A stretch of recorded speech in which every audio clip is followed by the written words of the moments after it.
Akhir-akhir ini banyak sekali teman-teman yang bercerita, yang berkomentar terkait keberanian mantan ketua UGM atau Tio yang sangat-sangat luar biasa. Yang kalau kita mendengar pernyataan-pernyataannya, ini sepertinya adalah sosok paling berani yang ada di Indonesia hari ini dalam mengkritik semua kebijakan atau program-program pemerintah.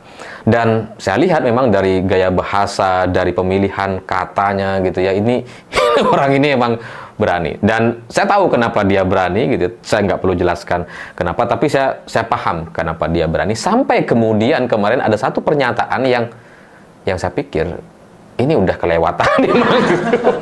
Maksudnya ya kita berani tapi kan harus mengukur gitu ya. Tapi anak ini nih kayaknya dia nggak punya ukuran, nggak punya meteran.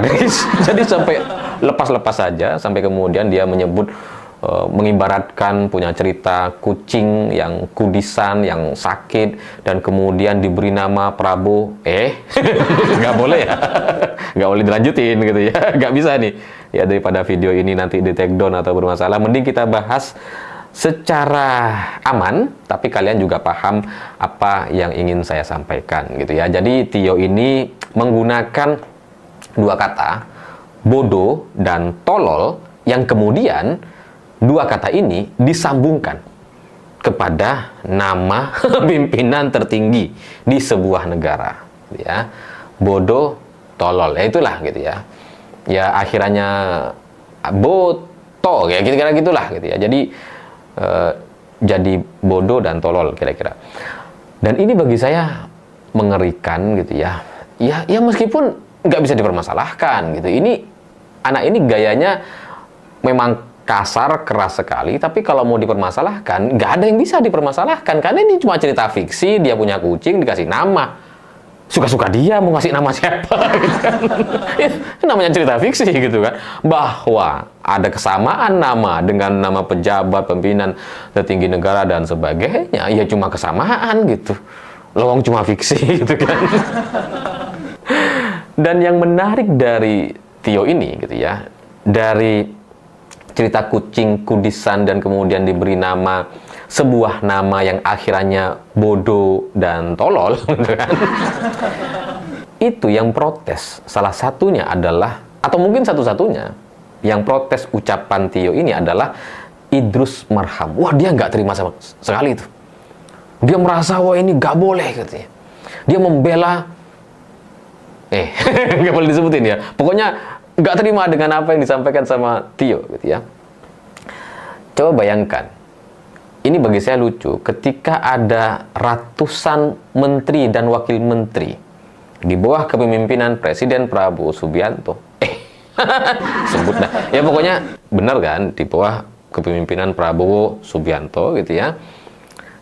Tidak ada satupun menteri atau wakil menteri yang marah dengan Tio, yang protes atas ucapan Tio. Justru Idrus Marham yang tidak menteri dan tidak wamen yang kemudian merasa tidak terima. Ini kan lucu gitu. Yang menteri wamen santai aja, diem. Yang mantan menteri gitu ya, nggak terima gitu kan. Dan bagi saya, pernyataan Idrus Marham ini adalah sebuah komedi yang sangat luar biasa. Saya kalau ngelihat pernyataan dia gitu ya, yang berapi-api gitu, saya ketawa betul gitu. Karena lucu sekali gitu. Semua pernyataan Idrus Marham kalau kita dengarkan, ini lucu.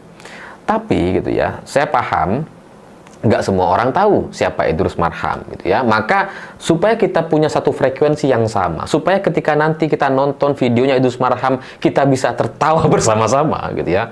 Mari saya jelaskan dulu siapa Idrus Marham dan kasusnya.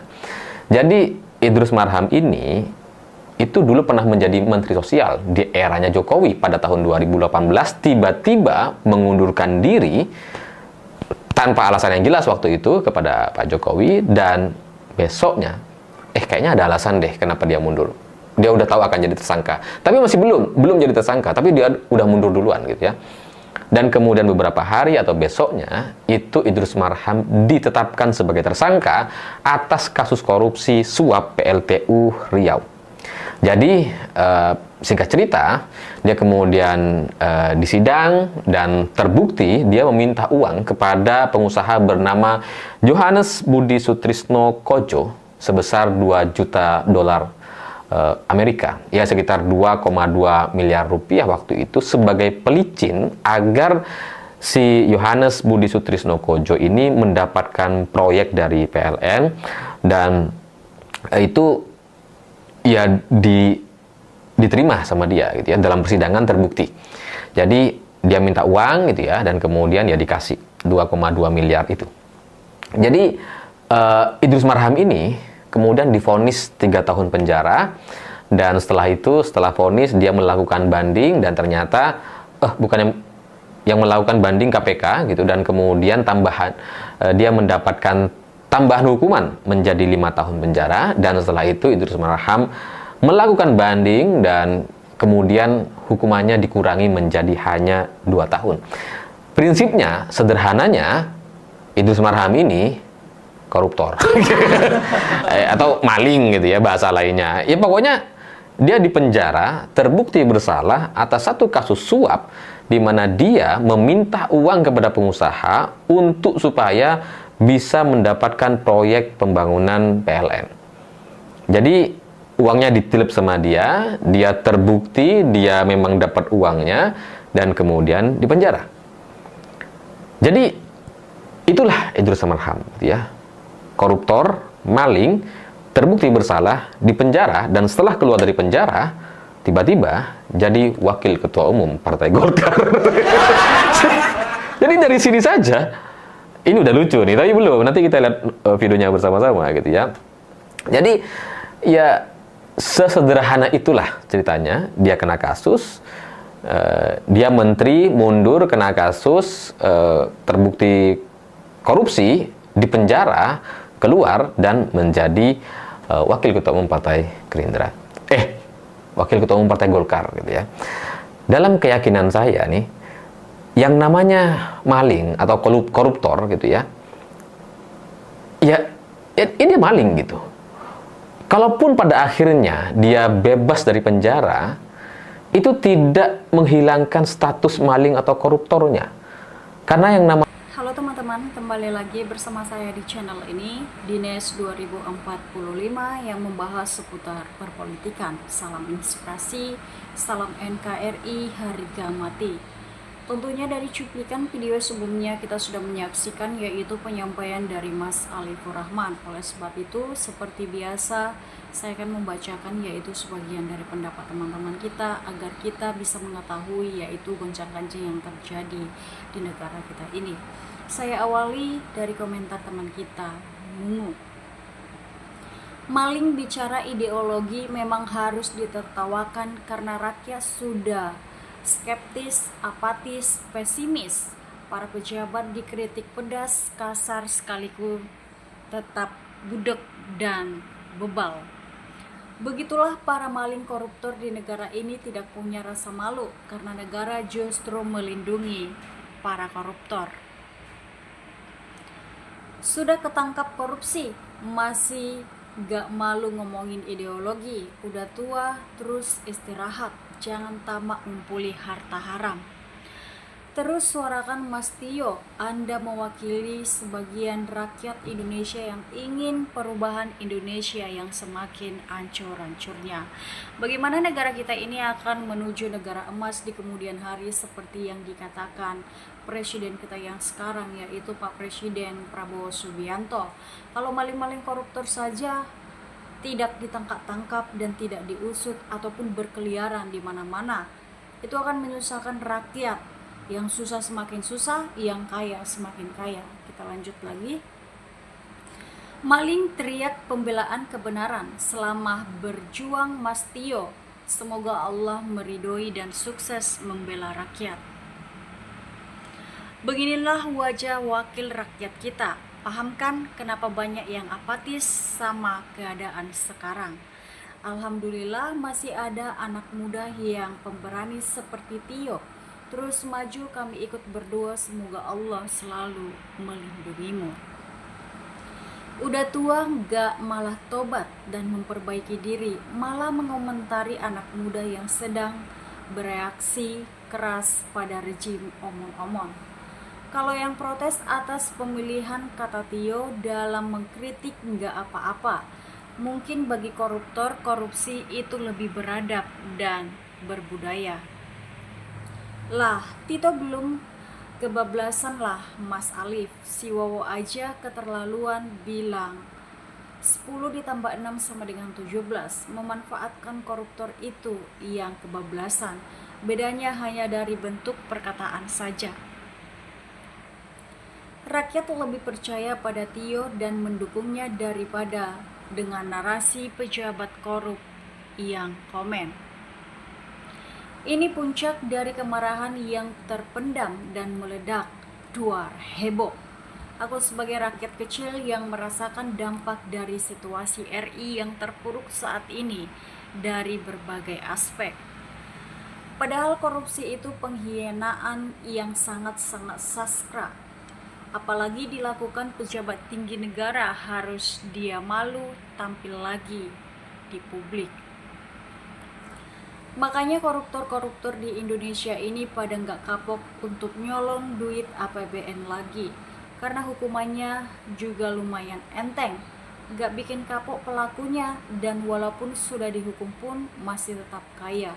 Karena hasil jarahannya nggak dikembalikan ke kas negara. Ya, kalau negara kita tidak bisa menghukum mati para koruptor karena ada kemanusiaan yang adil dan beradab. Ya, setidaknya kekayaannya harus dikuras dan dikembalikan ke APBN negara agar kapok harus dimiskinkan yang koruptor. Kok korupsi bisa berani berbicara diaja maling?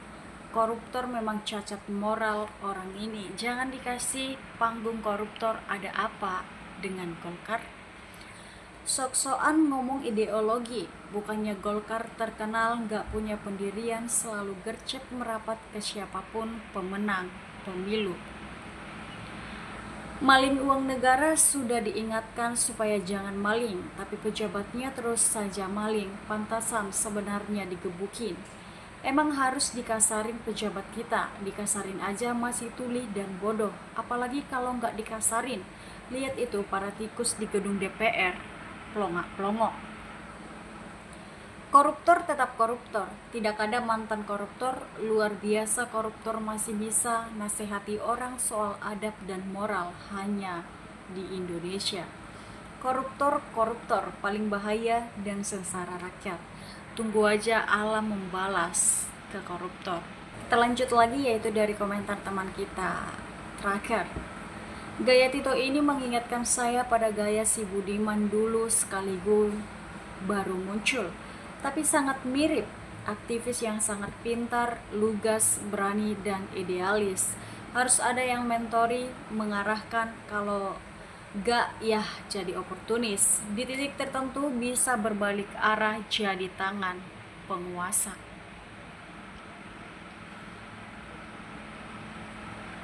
Salah Prabowo sendiri mengajarkan masyarakat untuk bicara kasar. Masih ingat pada saat menjelang Pilpres, Prabowo nyindir Anies dengan ngomong etik ndasmu. Kalau Idrus Marham kok nggak tegur Prabowo. Semangat membara anak muda untuk bersuara keras, untuk majukan atau kritisi kebijakan pemerintah sangat penting. Kalau anak muda suruh santun dalam kritik para koruptor dan pejabat, bisa tidur nyenyak dan tenang dengan kondisi KKN yang luar biasa. Gak ada malu ngomong kayak orang benar. Korupsi jadi budaya di Indonesia, bos. Makanya bangga yang jadi korupsi ya. Si mantan koruptor marah-marah gak ngaca, bilang mau jadi apa negara ini. Ya jadi hancur lah kalau banyak koruptor kayak si mantan ini. Ngaca pak, introspeksi diri.